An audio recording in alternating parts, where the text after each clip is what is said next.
अस्सलाम वालेकुम जी, कैसे हैं आप सब लोग। मैं लेक्चर शेयर करने लगा हूं। उम्मीद है कि आप तमाम स्टूडेंट्स को जो है वो स्क्रीन नजर आ रही होगी। आज हम लोग सॉफ्टवेयर इंजीनियरिंग के अंदर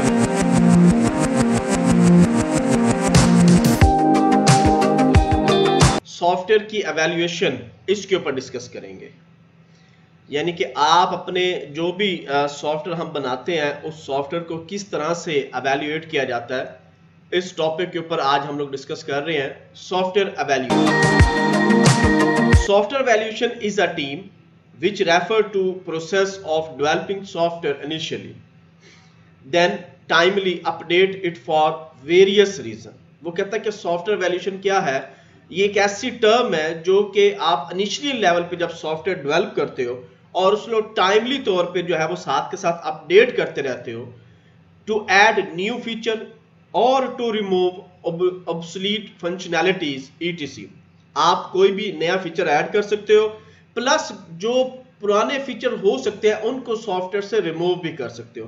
तो जितने भी ये वर्किंग आपकी हो रही है, चाहे आप सॉफ्टवेयर के अंदर बैठ के कर रहे हो, चाहे आप लोग अपने ऑफिस में कर रहे हो, चाहे आप लोग ऑन द स्पॉट बैठ के वहां पे जिस कंपनी में आपका वो सॉफ्टवेयर इंस्टॉल्ड है उस लेवल पे जाके आप कर रहे हो, तो आप इसकी क्या करोगे, एक एवेल्युएशन जो है वो बनाओगे। या आप ये कह सकते हो कि इसको हम सॉफ्टवेयर के एवेल्युएशन के अंदर जो है वो डालेंगे। The evaluation process include fundamental activities of change analysis, release planning, system implementation and release a system to the customer. यानी कि इसके अंदर क्या क्या चीजें आ जाती है। सबसे पहले तो आप अपना जो चेंज ऑफ एनालिसिस है आप उसको लोगे। यानी कि शुरू से ही जब से आपने सॉफ्टवेयर बनाना स्टार्ट किया और उस सॉफ्टवेयर के अंदर से एनालिसिस से लेके उसकी प्लानिंग, उसकी इंप्लीमेंटेशन, उसका रिलीज होना और आपकी इंप्लीमेंटेशन उस लेवल के ऊपर जहां पे कस्टमर को इस सॉफ्टवेयर की रिक्वायर्ड है, आपने उस लेवल पे जाके उसको इंस्टॉल कर दिया है। तो ये सारी चीजें आपकी जो है वो सॉफ्टवेयर एवेल्युएशन के प्रोसेस का हिस्सा है। The cost and impact of these change are assessed to see how much system is affected by the change and how much it might cost to implement the change।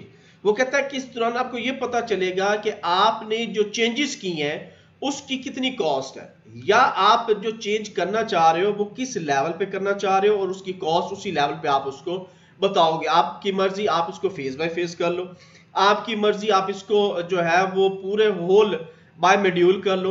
ये depend कर होता है कि जब हम सॉफ्टवेयर लेते हैं उस सॉफ्टवेयर के अंदर जो उसकी चेंजेस करनी होती हैं उसकी भी कॉस्ट जो है वो हमने उस कस्टमर को जो है वो बतानी है। If the proposed change are accepted the new release of the software system planned during release planning of all the fault repair adoption and new functionality of is considered। वो कहता है कि सॉफ्टवेयर के अंदर जब भी आप अगर तो आपको एक्सेप्टेंस मिल गई है कि जी हमने अपने सॉफ्टवेयर के अंदर ये चेंजेस करनी है, तो आपने क्या करना है, अब उसकी आपने प्रपोज चीज देनी है कि हम आपके सॉफ्टवेयर के अंदर जो फॉल्ट है उनको रिपेयर करेंगे और उसके अंदर कोई न्यू एवेल्युएशन, न्यू फंक्शनैलिटी अगर आपने कोई डालनी है तो वो फंक्शनैलिटी की जो अडॉप्शन है वो हम लोग करेंगे। और ये सारी चीजें आप लोग जो है उसको एवेल्युएट करोगे एक फार्मूले के तहत। then made on which change to implement in the next various of the software। अब हो सकता है कि आपने जो डिजाइन बनाया उसका ओल्ड वर्जन आप लोग अनइंस्टॉल कर लो और नया वर्जन जो है वो आप इंस्टॉल कर दो। तो ये भी हो सकता है कि आप उस सॉफ्टवेयर की वर्जन जो है बाय वर्जन आप उसको जो है वो चेंज कर सकते हो। The process of change implement is iteration of development process where the revision to the system design implemented and tested. वो कहता है कि ये डिपेंड करता है कि जब आपने नया वर्जन जो है वो उनको देना है वो प्रॉपर तरीके से वहां पे इंप्लीमेंट होगा, प्रॉपर तरीके से वहां पे डिजाइन होगा, प्रॉपर तरीके से वहां पे जाके वो जो है उस सिस्टम को इंप्लीमेंट करके टेस्टेड करके आप उनके हवाले करोगे। The necessity of software valuation, software valuation is necessary just because of the following reason. वो कहता है कि सॉफ्टवेयर की जो एवेल्युएशन है वो क्यों जरूरी है। अब इसकी दो तीन रीजन हो सकती हैं। सबसे पहले हम पहली रीजन को देखते हैं, change in requirement with the time. बात का तो ये होता है कि कंपनी जो है वो हमसे ये चाह रही होती है कि जैसे जैसे कोई अपडेशन आ रही है, यानी कोई नए सॉफ्टवेयर आ रहे हैं, कोई नया ऑपरेटिंग सिस्टम आ रहा है, या वो उन्होंने कोई न्यू डिवाइसेस ऐड करनी है, तो आप फर्दर जो है उसके मुताबिक अपने उस सॉफ्टवेयर को जो है वो उनके रिक्वायरमेंट के मुताबिक जो है वो चेंज कर सकते हो. With the pass of time, the organization need and mode operandi of working could substantially be changed. So, in the frequently change time, the tool software that they are using need to change the maximize the performance. बात का तो ये होता है कि software की performance के ऊपर प्रॉब्लम आ रहा होता है, तो उन चीजों को भी देखते हुए हम लोगों ने जो है अपने सॉफ्टवेयर को चेक करना होता है. अगर उसकी परफॉर्मेंस कम है तो भी हम चेंज कर सकते हैं, अगर उन्होंने कोई न्यू टेक्नोलॉजी उसमें ऐड करवानी है तो भी हम उसमें चेंजेस ला सकते हैं. तो ये थोड़ी बहुत ही जो चीजें हैं हमने सॉफ्टवेयर की एवेल्यूएशन के अंदर डालनी है, इसलिए सॉफ्टवेयर को एवेल्यूएट किया जा रहा है कि उसमें किसी किस्म का कोई प्रॉब्लम तो नहीं आ रहा, कोई एडवांस विंडो आ गई है या ऑपरेटिंग सिस्टम उन्होंने इंस्टॉल किया है, तो क्या उसका सॉफ्टवेयर आपका सॉफ्टवेयर उस ऑपरेटिंग सिस्टम कंपैटिबल है या नहीं है. तो ये सारी चीजें टाइम के लिहाज से देखते हुए आपने अपने सॉफ्टवेयर में चेंज करनी है और उसकी एवेल्यूएशन करनी है.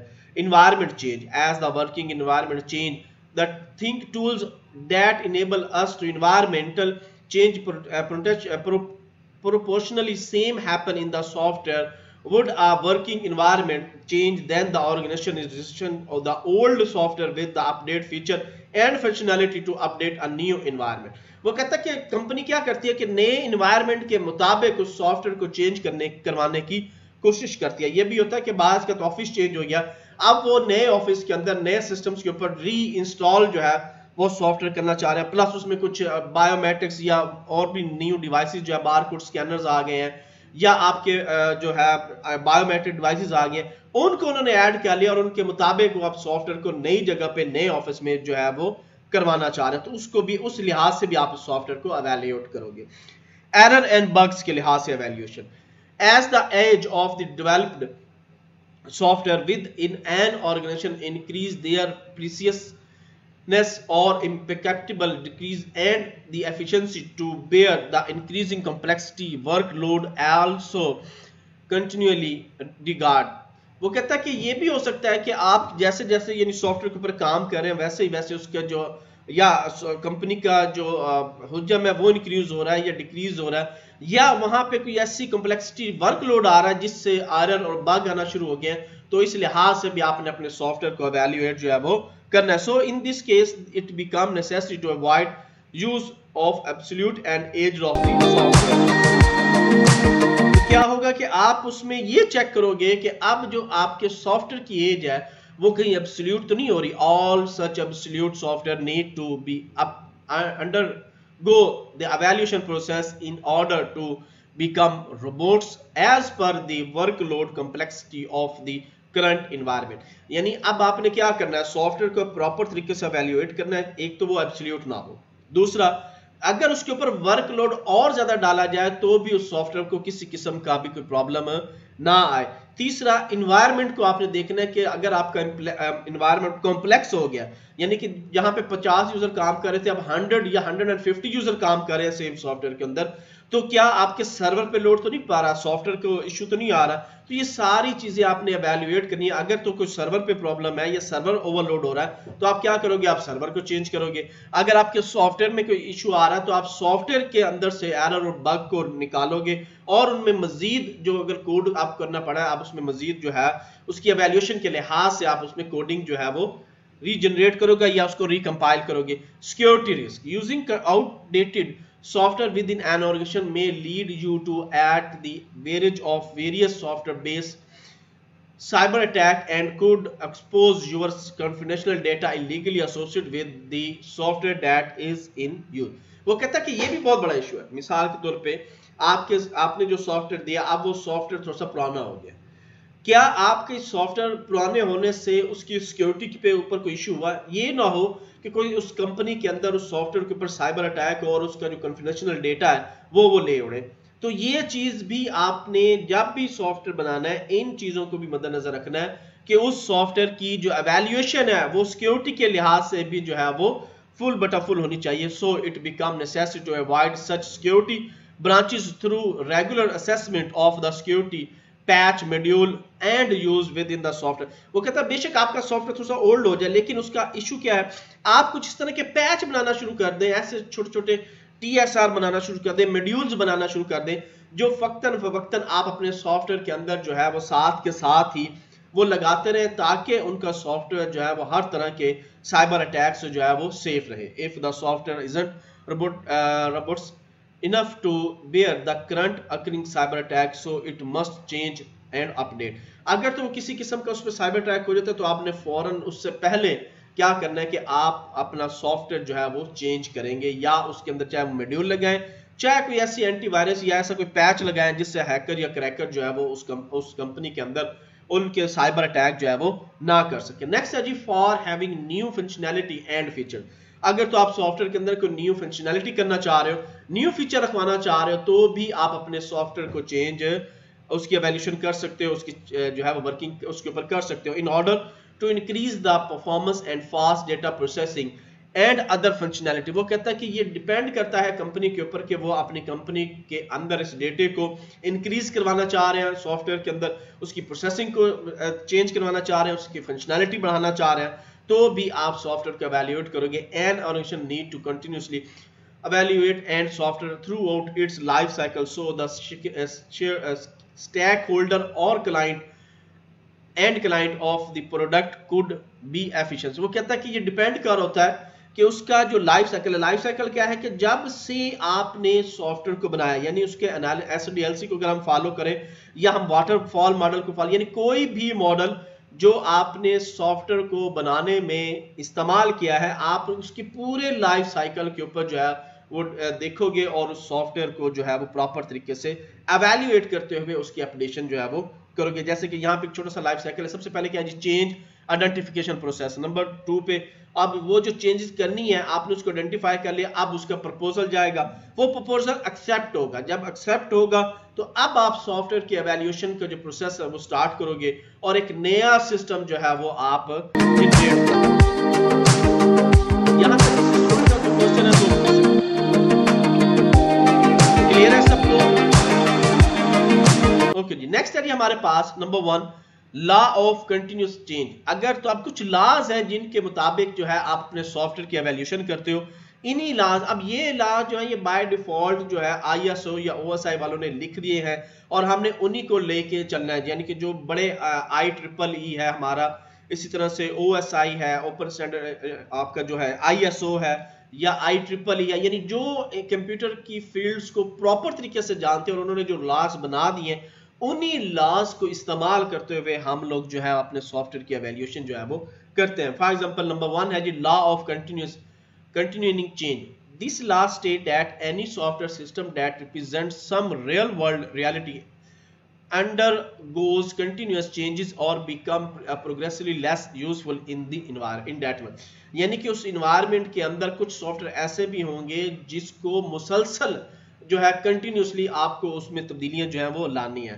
रियल वर्ल्ड के हिसाब से वो जो आपको करना पड़ेगा वो साथ के साथ चेंजेस करना, तो उसके लिए अलग लॉ है, लॉ ऑफ इंक्रीजिंग कॉम्प्लेक्सिटी। अगर आप अपने यानी कि कोई इंक्रीज हो रहा है, कॉम्प्लेक्स बनना चाह रहा है, उसको और कॉम्प्लेक्स बनाना चाह रहे हैं, तो उसके लिए अलग लॉ है। As an involving program change structure become more complex unless effective effort are made to avoid this phenomena. वो कहता है कि ये भी है कि आपके सॉफ्टवेयर के अंदर डिपेंड कर रहा होता है कि अगर किसी किस्म की चेंज आ रही है या उसका स्ट्रक्चर ही चेंज हो रहा है या स्ट्रक्चर उसका कॉम्प्लेक्स हो रहा है, तो उसके मुताबिक भी आप इस फिनोमेना को चेक करते हुए अपने लॉ को इस्तेमाल कर सकते हो। Law of conversation of organization stability. Over the lifetime of a program, the rate of the development of that program is approximately constant and independently of the resource devoted to system development। वो कहता है कि live ये नहीं होता। अब मिसाल के तौर पे आप लोगों ने विंडो ली है, अब विंडो आपकी लाइफ टाइम तो नहीं है। हाँ, लाइनक्स अगर हम बात करें तो लाइनक्स जो है एक लाइफ टाइम जो है, क्योंकि ओपन सोर्स है, आप लाइफ टाइम से इस्तेमाल करें, लेकिन विंडो का जो लाइसेंस है वो आपको ईयरली छमाही तौर पर जो है वो अपडेट करना पड़ता है। लेकिन आप जो सॉफ्टवेयर बना के दे रहे हो वो आप पे डिपेंड है कि या तो आप उसको लाइफ टाइम बना दे, लेकिन हर कंपनी में according two year, according 6 month जो है या 2 ईयर या 3 ईयर चेंजेस लाजमी आती हैं। उन्होंने एम्प्लॉय निकालने हैं, एम्प्लॉय नहीं रखने हैं। तो उस लिहाज से आपने अपना सॉफ्टवेयर देखना है कि क्या जो सॉफ्टवेयर हम लोग लाइफ टाइम के लिए अगर बना के देना चाह रहे हैं तो उसके लिए आपको अलहदा से लॉज जो है वो लिखने पड़ेंगे, बताने पड़ेंगे। लॉ ऑफ कन्वर्सेशन ऑफ फेमिलियरिटीज ये है जी कि आपकी कन्वर्सेशन अगर हो रहा है तो उसके लिए अलहदा आप this law state that during the activity life time of the program change made in the successive release are almost constant.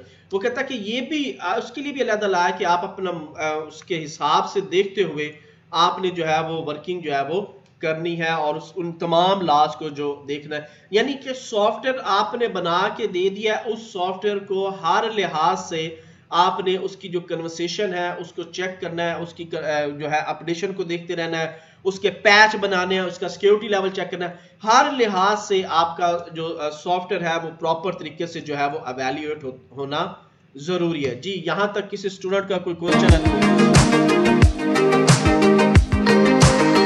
Clear हो गया सबको?